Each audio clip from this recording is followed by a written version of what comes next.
Hi, year 10s, it's Mr. Zubi here. I'm creating this video for you because in class, over the last lesson, or last two lessons in fact, we have been looking at internal monologues, how they are structured as a text, and also different language features that are used in that text type.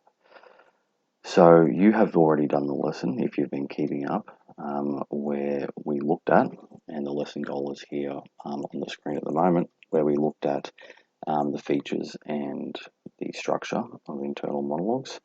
And it says in the lesson goal that we were also going to practice writing one to see it, or see those features in practice. So we did that in class, so we wrote that internal monologue in class. So I'm writing or creating this video for you now so that you, as students who have been away, can see those language features in the exemplar that we wrote in class. So that's what this video is about. Okay, so watch it through to the end and we will deconstruct the language features of that practice internal monologue that we wrote in class. However, just to put you into context, first of all, I want to quickly go back over what you should have already done in that previous lesson that's been up here on Blackboard for a couple of days now. So, internal monologues, they're texts that reveal the inner thoughts of an individual character. So we all have that internal conversation going on in our heads all the time. You know, we think in language, we think in images, and an internal monologue is the expression or the writing down or the externalization of those inner thoughts that we have and communicating them to the rest of the world. So, for your assessment, you're going to be required to write an internal monologue from the perspective of one of the characters, where they'll reflect on a plot event or reflect upon their relationship with another character, or perhaps reflect upon a decision that they've made or an experience that they've had, or a gap or silence, something that we don't know as an audience about their life that we can fill in. So that's what an internal monologue is. Now the features and the structure. It says there on the left-hand side in that structure column that internal monologues are quite disjointed, meaning that the way that they are written is generally not as cohesive or as logically put together as, say, for an example, an essay or a report, or like what you did last term, a feature article. And the reason for that is because our internal thoughts can be quite disorganized. We often think in like a stream of consciousness, meaning that the focus of our thought or the topic or the subject matter of our thinking can chop and change or switch quite quickly. So when you're writing an internal monologue, it shouldn't be a completely disorganized, obviously, but the way it is written can reflect that sort of shift in thinking that can happen very quickly in that internal thought process. And because of that, the grammar, the ordering of the words, the way it is put together, can be quite, at times, unconventional as well, because the thinking that we're doing, or the thinking that is externalized in internal monologue, can often be fragmented, and we think in fragments, so the grammar might reflect that. And because the grammar can be unconventional, the punctuation might be unconventional, and the paragraphing might be unconventional as well. Now, the language features, if you look at this list here, as you should have done, you'll notice that the language features that are on here are similar to that which you might find in any imaginative text, like a short story, or a dramatic script, or a text that is imaginative in nature. So very different to the types of language features that you would find in a formal report or an academic essay. So there is a use of metaphor, there is a use of simile, and because an internal monologue has to reflect the voice and the way of speaking of the individual, there will be the use of colloquialisms and slang and the use of imagery. And of course, because an internal monologue is often reflective, adjectives are used a lot, describing words are used a lot, particularly to describe feelings or emotions about the experiences of the character or the individual whose thoughts you're expressing in the monologue.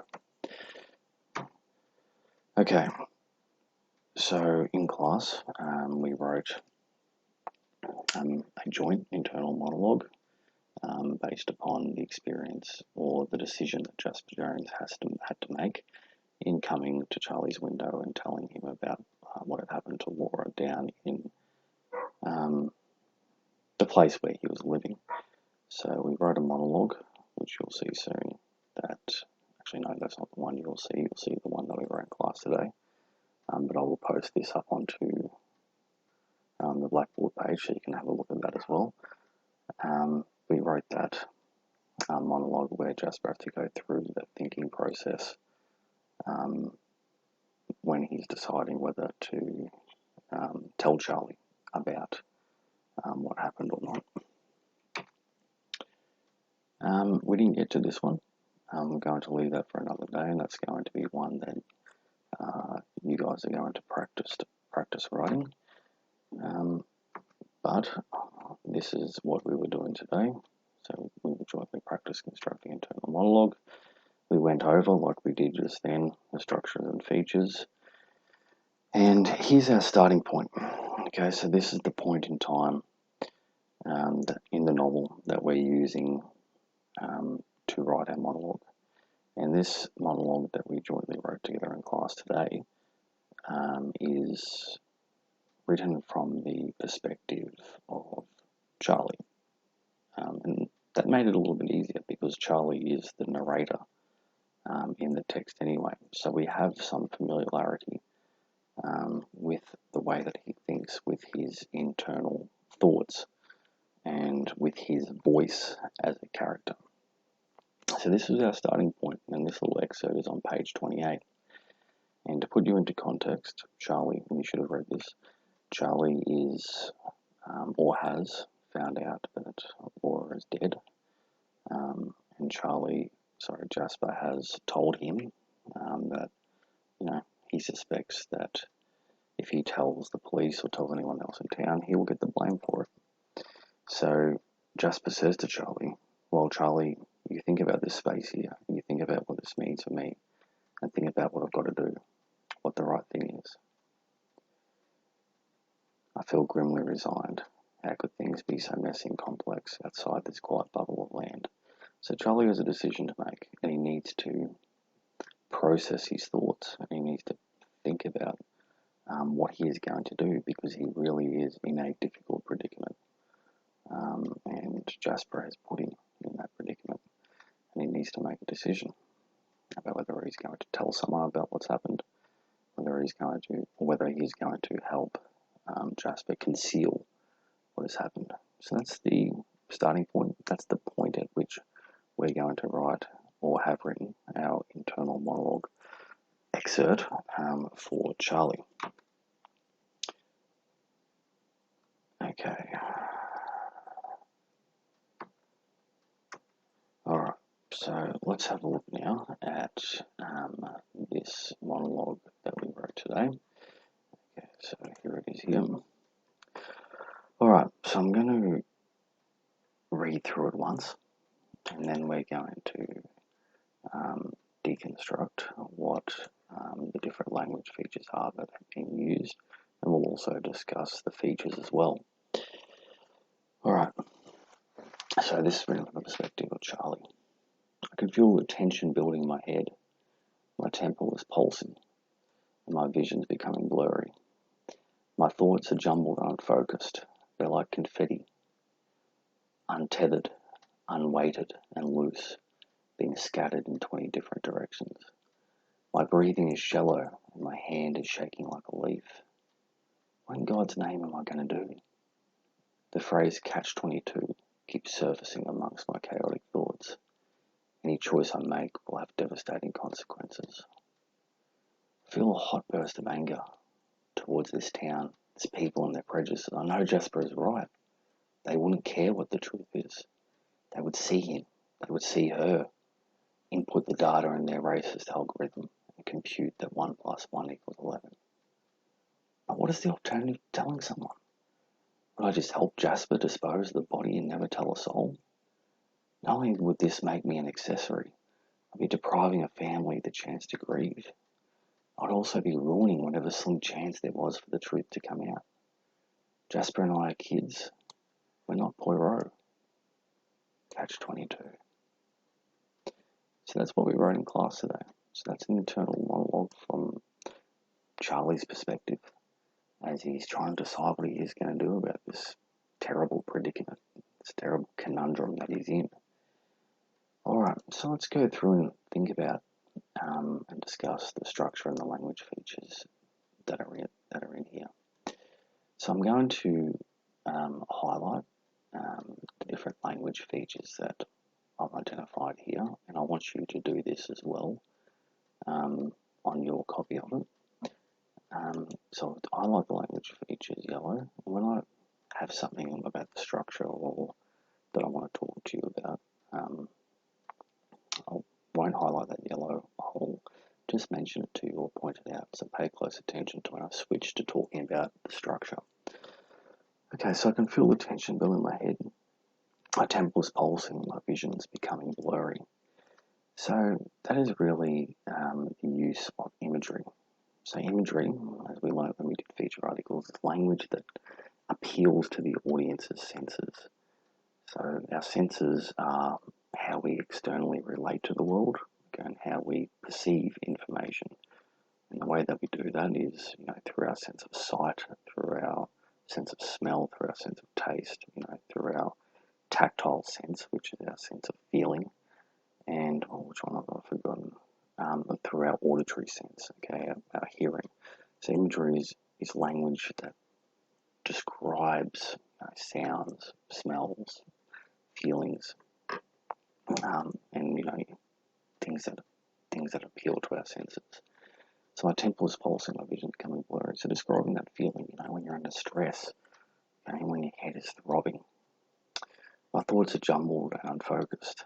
They're like confetti, untethered, unweighted, and loose, and scattered in 20 different directions. They're like confetti. And then it continues on, untethered, unweighted, and loose, being scattered in 20 different directions. So we know what confetti is. It's that loose paper that you might see at a fair or a parade or something like that. It flies everywhere. And, he's making that comparison to describe how his thinking is at the moment. You can't, focus his thoughts. He's they're scattered there. He can't focus and make a decision. He's just feeling really chaotic. He's under a lot of stress. So that's a simile. Okay, it's a simile. Making a comparison in order to describe. My breathing is shallow and my hand is shaking like a leaf. Now, what kind of language feature is that? It says is shaking like a leaf. So it's another simile, a comparison. He's under stress. His breathing is shallow, I mean he's breathing, deeply and quickly. He's shaking like a leaf. And that's a very Australian simile. It's one that we use here a lot. So it's a bit of a colloquialism, which is a slang term. So what in God's name am I going to do? Rhetorical question. In some ways it's not rhetorical either because he genuinely doesn't know. The phrase catch-22 keeps surfacing amongst my chaotic thoughts. Any choice I make will have devastating consequences. I feel a hot burst of anger towards this town, its people and their prejudices. Now, I should have paused up here before because it says the phrase catch-22. This is an interesting one. It's somewhere between a slang term, a very old slang term, but in some ways it's also what's called an allusion, ALLUSION. We did talk about those when we did feature articles. And an allusion is like a reference to a famous event, or person, or text. In this case, Catch-22 is a very famous text, I think from the 1940s. And that saying, was the name of the text, and that saying has sort of entered our vocabulary as a way of describing something, a situation where there's no good outcomes. Okay, so going back down here, I feel a hot burst of anger. So a hot burst of anger. It's sort of a metaphor as well. So it's metaphorical, a hot burst. It's sort of borderline not either. It's kind of literal. That is an actual feeling, isn't it? When you get angry, you sort of feel your body heating up. And he's describing that. It's people and their prejudices. Now, this is not a language feature, but it is a term you might be unfamiliar with. So I want you to just pause this video and I want you to go and look it up. Okay, I'm not just going to tell you what it is. I want you to go and look it up because it's a term or a word that is very relevant to Jasper Jones' experience and the social context which we learned about of this text that we're reading, okay, the 1960s Australia. I know Jasper is right. They wouldn't care what the truth is. They would see him. They would see her input the data in their racist algorithm and compute that 1 + 1 = 11. Now, who's they? They is the people of the town, the people who view Jasper in such a negative way and view him as an outcast and a troublemaker. You know, the people who have put him in that position. So they'd see him, they'd see her, him being Jasper, her being Laura. They would view that situation. They would input the data in their racist algorithm. Okay, we should know what an algorithm is. It's like a mathematical model or way of, figuring the likely outcomes of a situation. And they would compute that 1 + 1 = 11. So all of this is a metaphor, but it's an extended one that sort of just is sort of drawn out. And when you have a drawn out metaphor like that, it becomes what's called an analogy, which is like an extended metaphor. The extended metaphor here is that the people of the town and their prejudices are like an algorithm. So Jasper, Aboriginal boy, Laura, white girl who is the daughter of the town councillor, they would piece those two things together. They would put it into their algorithm, which is informed by their prejudices and their racism. And what would come out of that is a conclusion that Jasper is most certainly the person who has killed her. So that's the analogy that I'm working with here, or we're working with here. But what is the alternative to selling someone? This, again, a question, but not really rhetorical. He genuinely doesn't know. Would I just help Jasper dispose of the body and never tell a soul? Not only would this make me an accessory to a crime, so if you have aided and abetted the carrying out of a crime, you become an accessory to that crime, and that is something that's criminal. So if he does do that, if he helps Jasper out to conceal it and dispose of the body, he becomes an accessory to a crime. And I'd be depriving a family a chance to grieve. I'd also be ruining whatever slim chance there is for the truth to come out. So he's running through his thought process here. Okay, so structurally he's running through what he should do. He's sort of weighing up the options of this terrible predicament, this catch-22 that he's in. And then he says, Jasper and I are kids. We're not Poirot. So Jasper in the text makes the suggestion that, they hide the body while they try and investigate and find out who it is. And what's interesting is Jasper knows that, if the town finds out about it, they'll immediately suspect that he did it. So they're making assumptions about him based upon his reputation. But ironically, Jasper himself is making an assumption that Mad Jack Lionel has done it. So there is this sort of, in Corrigan, this disposition or this proclivity or this inclination to have prejudices towards people, and because of those prejudices, make the worst assumption about them and about their character. The town does it to Jasper, and then Jasper and Charlie do it to Mad Jack Lionel as well. So he makes that suggestion that they investigate it, but Charlie is saying here, we're not Poirot. And this is, maybe you guys can look him up. He is another famous literary character, a detective, made famous by, one of the texts that he's famous from is Murder on the Orient Express, and he's a famous detective. So Charlie's using him as an illusion here, to say, we're not detectives, we're not going to be able to figure this out, we're kids. So, final sentence, so simply, very short sentence, catch-22. He is in a real predicament. And this little monologue excerpt is him trying to figure out what he's going to do. And it externalizes that thought process that he's going to as he weighs up his different options. All right. So, that's about what I have for you today. So I want you now to open up the copy of this little monologue excerpt that you'll find on the Blackboard page. And I want you to, like I've done here, go ahead, and highlight these different language features. And I also want you to, if you've printed it out, just write it with your pen.